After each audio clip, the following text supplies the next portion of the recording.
Delusion Rehab podcast. My name is Lauren, and if this is the first time you're joining, here you are, ready to tackle a delusion you may not even realize that you had.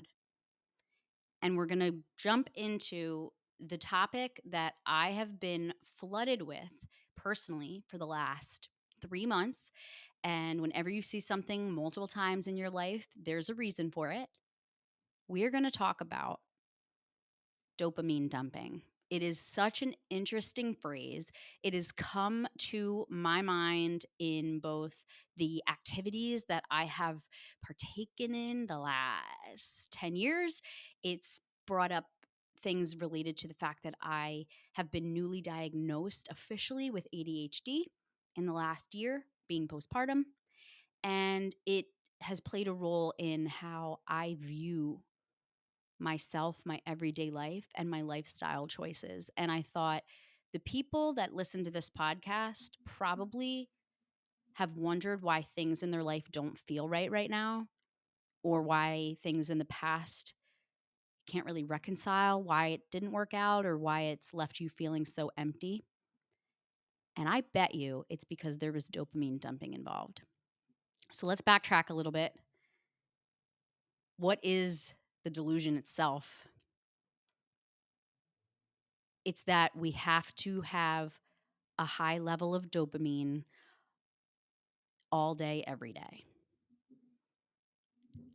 I don't think anyone would say it out loud, but I think we're living like this all the time. Just for some understanding of what dopamine even is. First of all, I'm going to tell you that a lot of this half done research, there's other words for it. Half done research is from the website neurolaunch.com. I am a proponent of just getting baseline level facts. I am not at all a scientist. I do not have training or degrees in anything medical, but I am under a period of self research because of some of the diagnoses that I've had in the last 7 years. Gluten intolerance being one, Tourette's syndrome being another. Um, I have struggled with obsessive compulsive tendencies and now officially diagnosed with ADHD.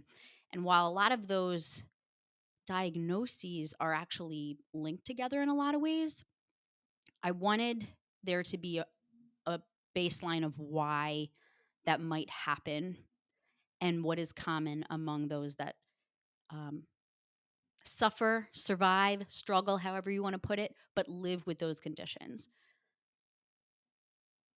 Research has found that in many of those people, their normal day to day body and chemical system does not have a steady level of dopamine or serotonin. So, those are both hormones that come and go, that come with normal everyday activities, typically for the average person. The dopamine hormone affects things like mood, motivation, and the way that we experience rewards. And serotonin is a feel good hormone. So it's more about mood, sleep, digestion, the everyday churn of life. The thing that's interesting is that when both of these things are dysregulated, it's likely that you will not only have ADHD tendencies, which again, that's a podcast on its own, but ADHD has a lot to do with a lack of impulse control, a lack of motivation, having high distractibility, not seeing a task worth doing because there's not immediate reward to it. Those people that have low dopamine, low serotonin, may have ADHD are very much more likely to dopamine dump. And what is dopamine dumping? It's when you seek an intense pleasure or reward greater than the average day and you get hooked because it's hard to keep the motivation and the mood up, especially in this society and especially in this environment. I don't take any particular side when I'm talking about these things, because I think no matter what side of the aisle you sit on, what is your career, what's your daily life, you're going to be in a position that gets you feeling nervous and anxious and not always in a feel good, motivated mood. And we all have the predisposition to seek after a dopamine dump. It does not have to be because your hormones are dysregulated. But I am fascinated by this topic because I'm learning that not only have my hormones probably been out of regulation most of my life, definitely elementary school and on, postpartum ramped that up, turned the dial up on all of that dysregulation, and I had to come to terms with it. And I'm happy for it. Things happen for reasons. Dopamine dumping came in its own forms. Even while I was pregnant, I know that there's such a thing as cravings, but I think there were even times that I just wanted to binge on my favorite dessert because I just felt so stressed by some of the different health circumstances that I was dealing with, just different preventative pieces. I haven't told a lot of people this, but at one point I had found out that Bella, who again, we didn't even know would be a girl at that point, David and I had both matched on a gene in our genetic pools that would have caused potentially some pretty significant growth issues in her anatomy. And praise God, it did not turn into that. But when you're faced with something like that, I don't know if I could blame myself for wanting a dopamine dump. um, because if I was experiencing anxiety and depression greater than the average day, it's like, don't we just want to turn up the dial on the intense pleasure and reward to balance that out? It becomes addictive. That's why dopamine dumping is so risky. You know, the thing that's interesting about dopamine dumping is the fact that it comes in the forms of things that are obvious and some that aren't so obvious. I mentioned food binges, maybe as an obvious one, because that's one that we can do in the privacy of our home. What about drugs and alcohol? What about gambling? What about just simply seeking out new experiences and things that seem a little risky or seem a little different? What I've learned too, that's a factor in the ADHD lifestyle, is that there's often a constant searching for something new because things become boring very quickly. And just more reason to dump the dopamine, right? Because you're looking for the next best thing. Create that next social media post and you get a whole brand new set of likes, comments, and shares, right? And followers, maybe if it's Instagram. It's it is something that we crave whether we know it or not. And I think if I had to ask myself when I choose to do the social media post, it's probably because I'm looking for a little bit of a hit, so to speak. And I spent a great deal of my 20s looking for ways to just dive into these moments of letting go. I mean, the weekends for me, it wasn't that I did much more than just lounge and binge shows, but even when we're binging shows, we're constant in the entertainment we're seeking. I mean, it's already humbling enough when Netflix has to ask me if I'm still watching because I'm 3 episodes deep and I haven't touched the remote once. It's all because I'm looking for that next thing. And why would we need to do that anyway? I mentioned that there's anxiety and depression that kind of sits in the back burner, but it's more likely because whether we have medical dysregulation or are handling a tough set of circumstances, life dealt us a lot. We are probably not engaging in enough activities that would naturally regulate and make consistent the dopamine, that we have running in our system as it is. Our system is made to not only receive the stimulus of something around us that might feel at least temporarily rewarding or have joy come from that moment, and just keep it at a level that allows us to be productive, happy, present. That's huge, being present. I think that I often seek for those dopamine seeking activities when I am the most disappointed about my past or worried about my future, neither of which are in the present. And so I think that it's time for all of us to think about what we can do on a regular basis to know that we are only helping ourselves in the area of working with our body to help stimulate and regulate our dopamine levels. Um, I'm actually on different medications right now, given the fact that I've been given this diagnosis. But I personally don't want to be on these medications forever. And I don't know that I necessarily will need to be. There's been plenty of times in my life that I've had medications for a short period of time, maybe up to a year at a time. Um, it's very possible that these medications might last longer than I think in terms of their benefit. But I am a proponent of figuring out what a lifestyle could look like that every day could be supporting me toward a life that doesn't require external interventions like medication. So let's start with the list of the 10 ways to naturally keep dopamine regulated and consistent. Some of them you might roll your eyes. Hear me out. Number one is sleep. Now, guys, for the longest time, everybody that has ever known me at a sleepover as a kid, I was first to sleep, first to rise. I have not changed. I still go to bed pretty early compared to most, and I wake up bright and early, and usually no one else is awake yet. And I've actually learned that that is something to enjoy as a new mom, but it is really hard to get myself to sleep in a calm, peaceful way.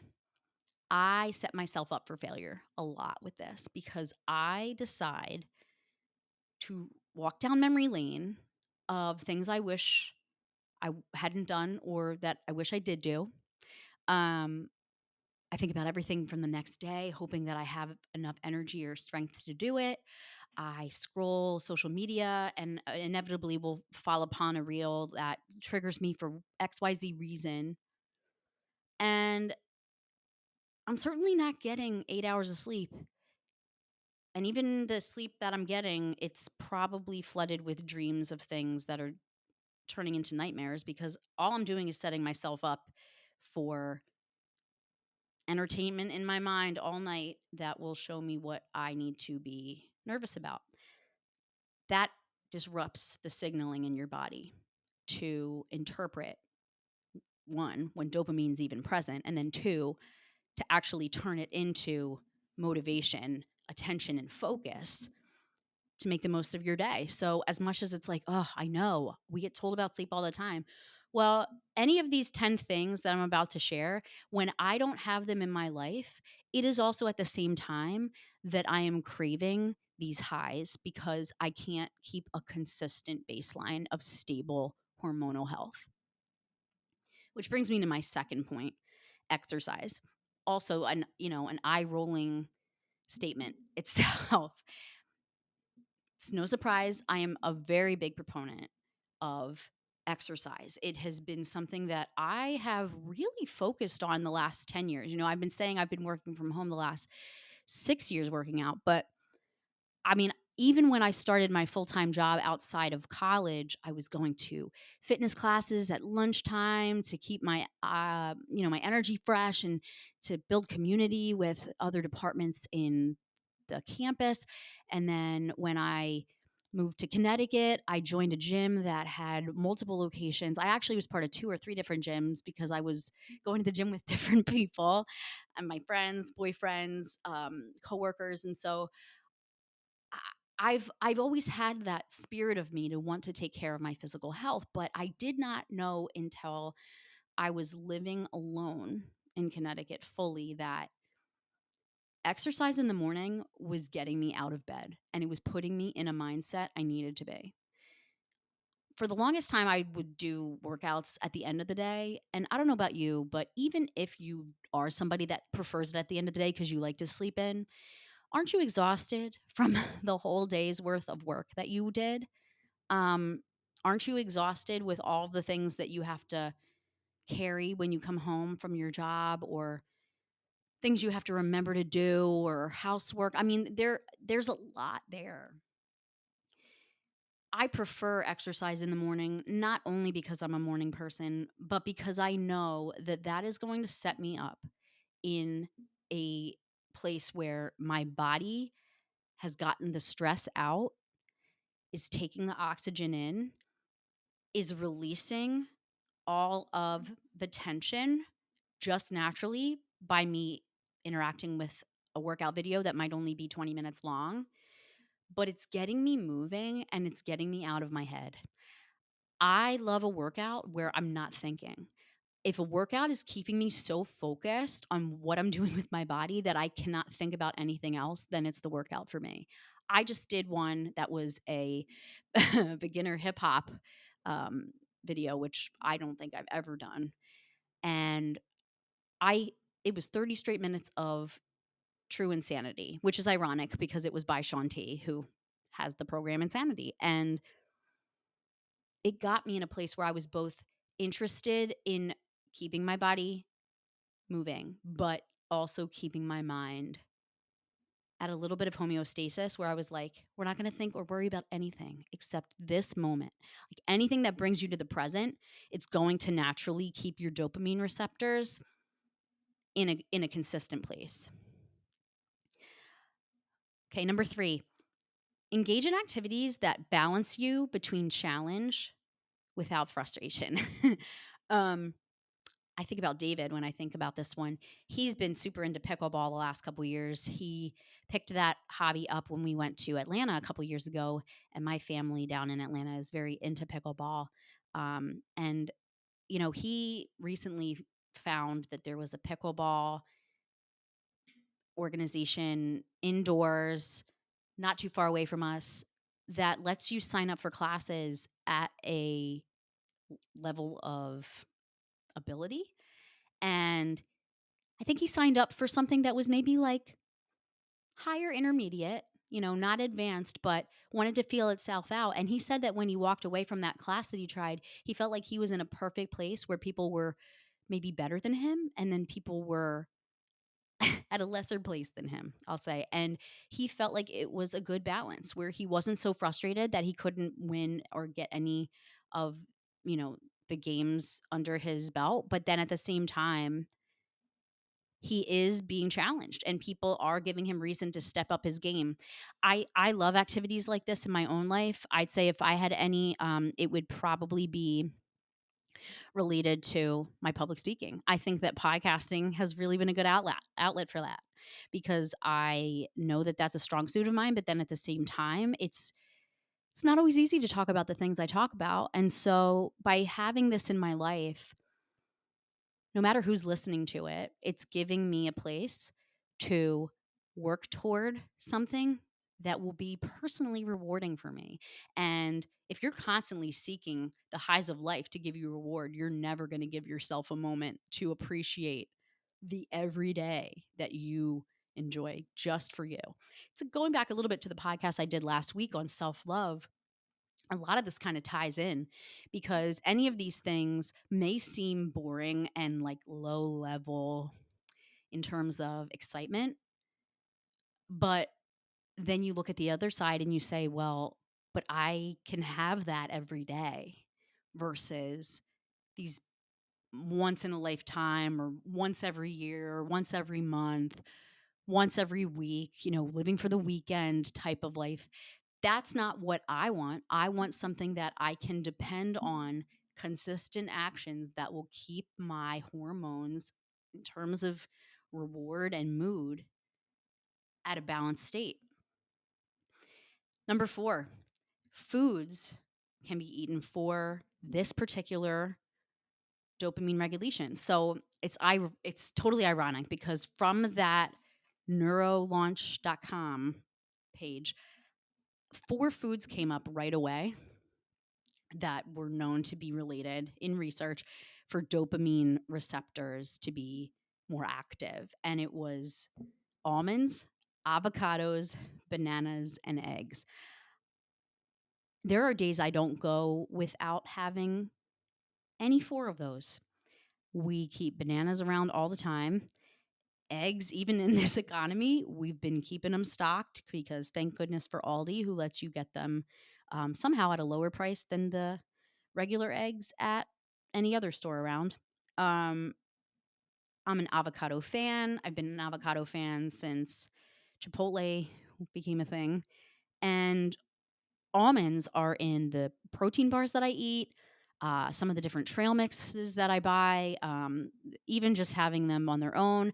I'm going to be making a almond flour crusted chicken this week.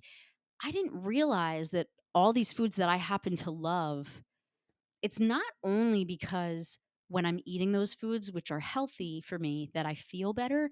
It's almost like I have a little bit of research backing it to say, oh, well, there's more than just a little reason why I'm feeling good on those. It's not just because it's helping my digestion, keeping my protein level, keeping my healthy fats involved in my life. It's because it's keeping my dopamine receptors activated. And I'm not sure about how all of the science works, but I know that there's a bit of, a natural up and down in your day based on the circadian rhythm and based on the different time of day that you're working with, if it's a work hour, if it's a family hour, and to know that just by keeping these foods around as easy to grab, avocado toast, grabbing a banana, making eggs for breakfast in the morning. I can tell you, I felt a lot different after I went probably a month without having eggs in the morning. And of course, I don't think that my life was only affected by not having eggs in the morning, but it did make me think twice when I read that fact because sometimes you get into these healthy habits not even knowing what you'll feel like when you get out of them. And that's when you know you've made it. When you see habits make a difference in your life just by being out of them for even a day or two. So I'm keeping those stocked on the shelves. Don't you worry about that. On the nutrition side, number 5 is blood sugar regulation. Now, I did say that I wasn't interested in being on medication forever. I feel differently about supplementation. Supplementation, I feel differently about because I do recognize that my front line of being healthy is by consuming the right things. And that does start with the daily food. But when it comes to things that I don't necessarily know about, I don't know necessarily what my blood sugar is all the time. I don't test it. I don't have a health condition that requires me to test it all the time. But I have been susceptible to intense hunger even after eating, maybe only an hour before. And I've tried to test it out thinking, all right, is this because of boredom? Is this because of frustration? And I'm, feeling hungry because I want to satisfy a mood that's negative. And honestly, I think a lot of the times it was because I wasn't eating foods that were keeping me satiated. Meaning, I've just now decided, like in the last year, that a meal is not going to feel well rounded to me unless it has a good mix of protein, carbs, and healthy fats. I've tried to get away with having meals that are all of one of those, especially all of carbs, and it is not getting me far.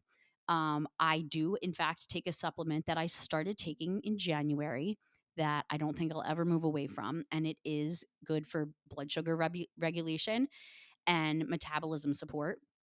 Again, not a magic supplement, just something to attribute to the way that I know that when my blood sugar is in a good standing, my hormones can function better. they can function without being on the defense of the stress that's added by me flooding my body with sugar and then having none so quickly because I haven't put the right food in my body. So it's something, it wasn't even on my radar for the longest time that it was something that could help me out, but I'm taking that supplement forever and I don't plan on stopping. All right, here's some different ones. We're going to get into some ones you might not have thought about before. Number 6, have a car ride with no music on. I have to shout out my pastor today because he said in the sermon today that we are so flooded with reasons why we can get our mind off of the right things and put our mind on the wrong things.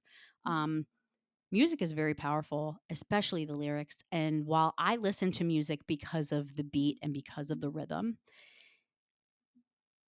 those lyrics get to me sometimes, and it's not in a good way. And I'm having commutes 3 days a week now, about 30 to 40 minutes each way, where even if I have a podcast on, it's still something I'm consuming and I'm not letting my mind have any time to process anything going on. Now, I don't want to let myself ruminate on negative thoughts, but I think having a car ride with no music where you can appreciate where you are, think about what you're doing that day, probably drive safer because you're just completely focused on the road. You're taking yourself out of constant stimulation. And I am definitely guilty of this. Have to have, I say have to have, like this is something I've built up as a habit. I almost always have TV on during my entire workday at home. But it's really just to fill this void with noise. It's not even for me to know what it is. I don't put shows on that I actually want to watch because there's no way I'm actually going to know what happens. It's just news or it's just music or something stimulating, right? Something that would drive my dopamine up in the middle of the monotony of a work day. And that just gives me reason to tune out what I'm doing and getting myself out of the present. So if I really want to build a life where I do not have to constantly be stimulated, then I have to try to put myself in that position sometimes. And as much as it's going to be uncomfortable, I'm going to try it. Both of the directions I'm going on one of my commute days. I'm going in the office Tuesday. I think it's going to be hard to not have the radio on, to not have a podcast on, but I think I need to be using that time to be present and to not put myself in the world of imagination whenever the radio puts me there. Number 7, set some screen limits. Now, I have a screen to be using during work. I can't really limit that screen time. What I can limit, though, is the amount of screen time that I have when I am in my bed, when I am on the couch, when I am in the bathroom, let's be honest. There's plenty of places that we have that screen on. I mean, I can't even feel comfortable standing in a line for longer than 5 minutes without having my phone out, checking an email, scrolling Facebook, texting someone. It's important to keep communication regular, but it's a whole other thing when you can't turn your brain off. Yeah, I brought up that, when you make a social media post and you get that hit by getting all of those likes, all those comments, all that engagement, it's fueling you to look for it. It's fueling you to get an addiction to being fed your happiness. And again, being in the present and focusing on what's in front of you right now, you're never going to get that moment again. And I know that sounds very cliche, but I've been feeling that very much so. Like when I look at the last 10 years, I'm like, yeah, that was a lot that I just went through. And I'm glad that I was present for most of it. But when I wasn't present for it, it was because I was in the midst of something super stimulating, super risky, and overall not a smart choice. Again, because I was either worried about my future or I was disappointed about my past. So by limiting your screens, keeping yourself away from everybody else and all of their stuff, it can really give your mind a reset of what it means to have motivation and have reward intrinsically without looking for it outside of yourself. Number 8, reduce oxidative stress. So this goes a little bit back to nutrition and supplementation, but um, I have become more and more interested in what antioxidant properties I can be looking for. Um, I am looking at a carton of blueberries right now on my kitchen island, and I have heard for the longest time that blueberries have excellent antioxidants. But why would that even matter? And I think it's just because there's a level of stress from our environment that we don't see very often. I think that we're only going to be learning more and more of how much stress is put on us day to day by just existing in this world. And it's a shame, but I think that at the same time, we can be looking at the toxins that might exist in our bath products. We might take a time to look at what is in some of the foods that we might have, that there is an organic option that we could be investing a little bit more money into to keep ourselves away from all the processed products that we have. There's stressors that we can't see. And I think that those can be kind of like the silent killers, so to speak, because they can really get heavy on us without us knowing it because we're focused on all these other areas that we can see more clearly. So, what I'm doing personally is I'm swapping things out. I'm swapping out certain brands in my shower products that I just know are not good for my skin. I use the EWG verified app to show me what products are considered the best on the market. And I just look at it across the board. I look for it when I look at a mascara, body wash, facial cleanser, even the cleaning products I'm using around the house. And I'm getting in a sense of saying, I don't want to disrupt all of my hormones by introducing these toxins unnecessarily to my body. So again, I've been swapping things out, almost all from the same company too, which has been helpful because it's like one-stop shop for me. So again, very interested in keeping that stressor on the back burner and not adding it to my litany of hormone disruptors. Number 9, meditation. I'm going to lay this out because I know this word has been a trigger for most of my life because I've been in environments that, just based on Christian faith, meditation comes from a lot of different cultures, a lot of different religions, and I think it gets misinterpreted. The idea of meditation is that you are stepping outside of all of the busyness into a world where you can be intentional and think about positive things. Think about the affirming things that you can be telling yourself.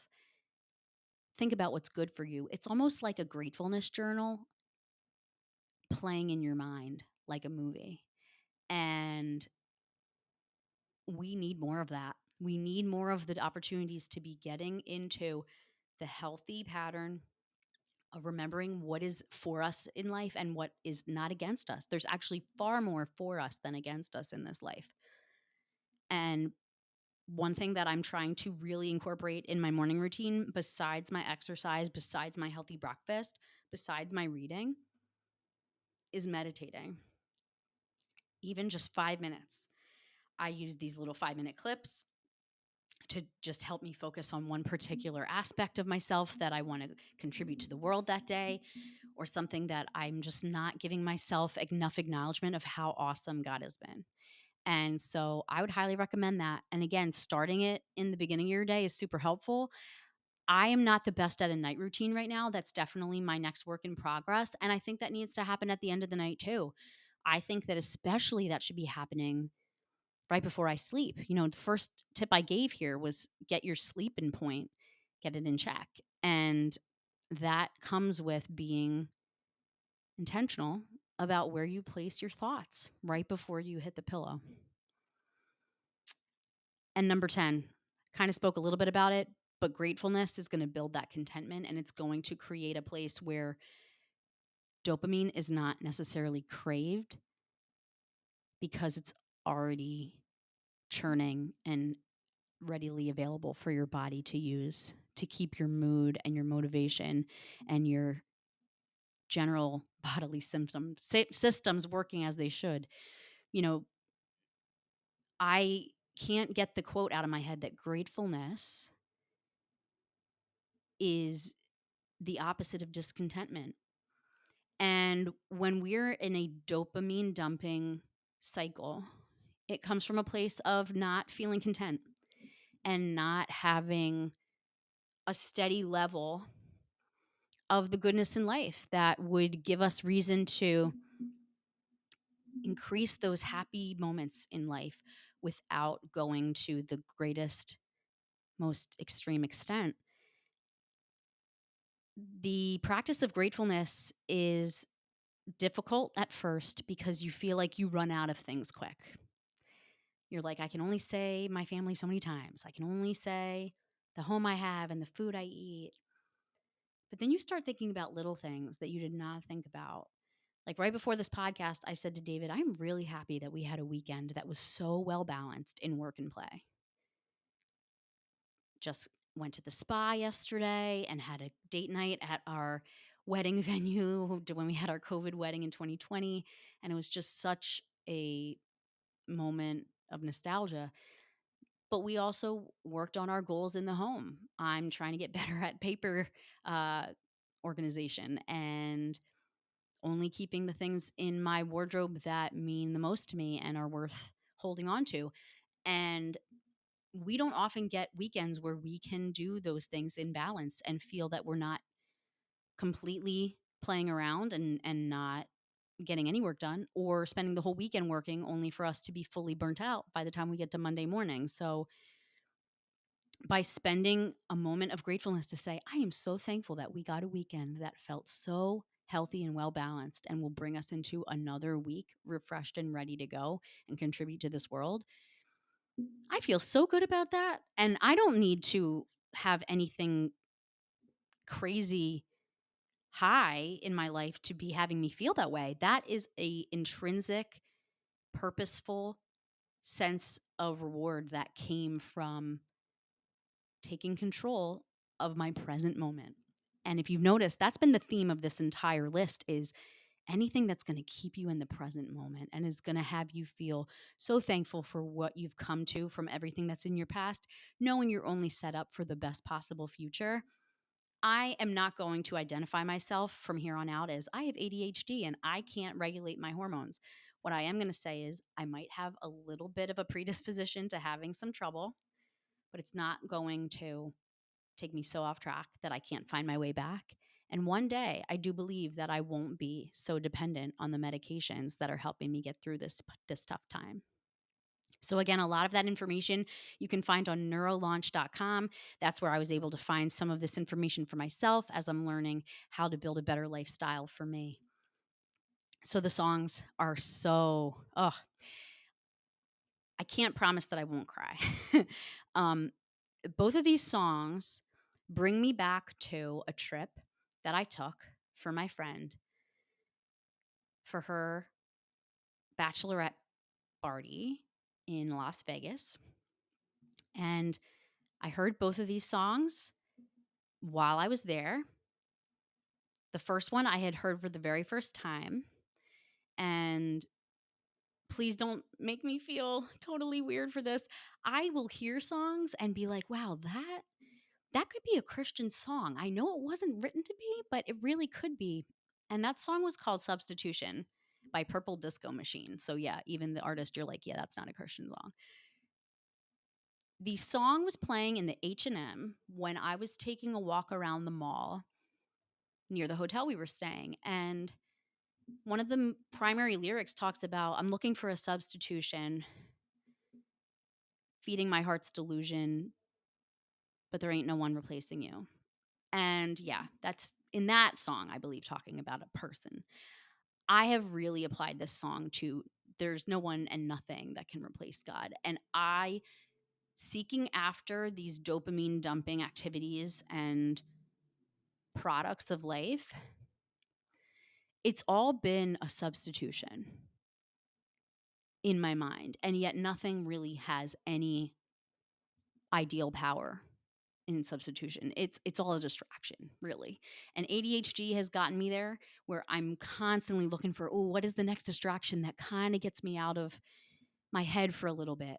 And this song kind of talks about the fact that, there's like a bipolar sense to it, a high and a low, and a feeling of having to be in the midst of so many things to just keep your mind off the thing you really know you need to be in tune with. And so I hope I'm not cheating by doing this, but this is my more faith based song, Substitution. And I think about it every time that I am looking for things in the wrong places. And I was doing a lot of that in my past life. I still find myself doing it at times, but I know I'm getting to a better place with it. All right.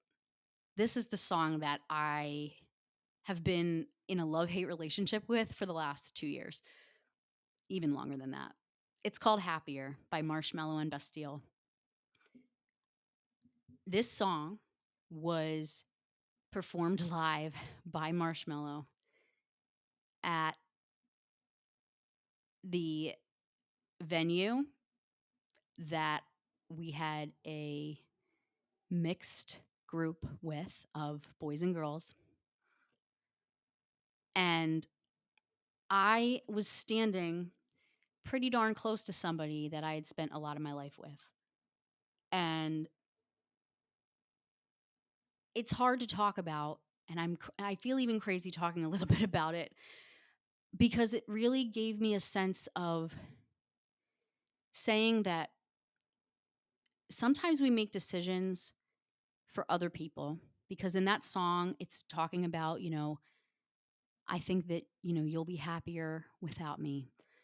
There are also times in my life that I've had to tell myself I am happier by doing this because in the end I know it's good for me. And when we walk away from things that are just truly there to enable us to dopamine dump and to not let us live lifestyles that feel regulated and consistent, we're not doing ourselves a service by being in those enabling situations.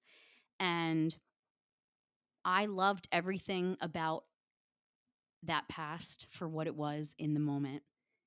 But it was so surreal to be 5 months pregnant at 2 a.m. with like an orange juice and cranberry mocktail, listening to this song being performed live and thinking, you know, only for a minute, I want to change my mind because it doesn't feel right to me. And that's how the lyrics go. But it goes on to say, I want to raise your spirits and I want to see you smile. So I know that means I'll have to leave. And it's been a huge theme in my life that when I walk away from things that feel very temporarily euphoric, who would want to leave that? Euphoria is dangerous in itself because it gives you a false sense of eternal happiness and joy. I know that the only thing that can provide me joy in this life, regardless of circumstance, is the relationship with my Savior, Jesus Christ. Otherwise, everything else is a facade. I love everything that happened in my life. And I know that's hard for me to say at times, but it's true because as much as I look back and think, oh, that those moments don't really feel that great. And they don't shine the best light on me, or they don't give me the best feelings. The only reason I'm the way I am today is because of all those things. And I thank God for them. And I know that they were meant to be part of my story. And the surreal moment of listening to that song live was just me saying, yes, as hard as it is to put aside my desires in the moment, I gotta work for a life that's gonna be healthy, consistent, regulated, taking all the dysfunction that I can out of the situation and doing the best thing I could do for myself, which is to allow my body to work to its optimal state, which usually involves getting rid of a lot of the distractions. And it might mean people, and it might mean foods that don't serve you, and it might be reasons that you're not sleeping enough, and it might be a workplace that's not fueling you and is not keeping you engaged or motivated. Ugh, it's got me in the feels right now because I miss a lot of that. I do. Like there's parts of me that really want to go back to those moments. And yet, I know that my plan is not the best. God's plan is better.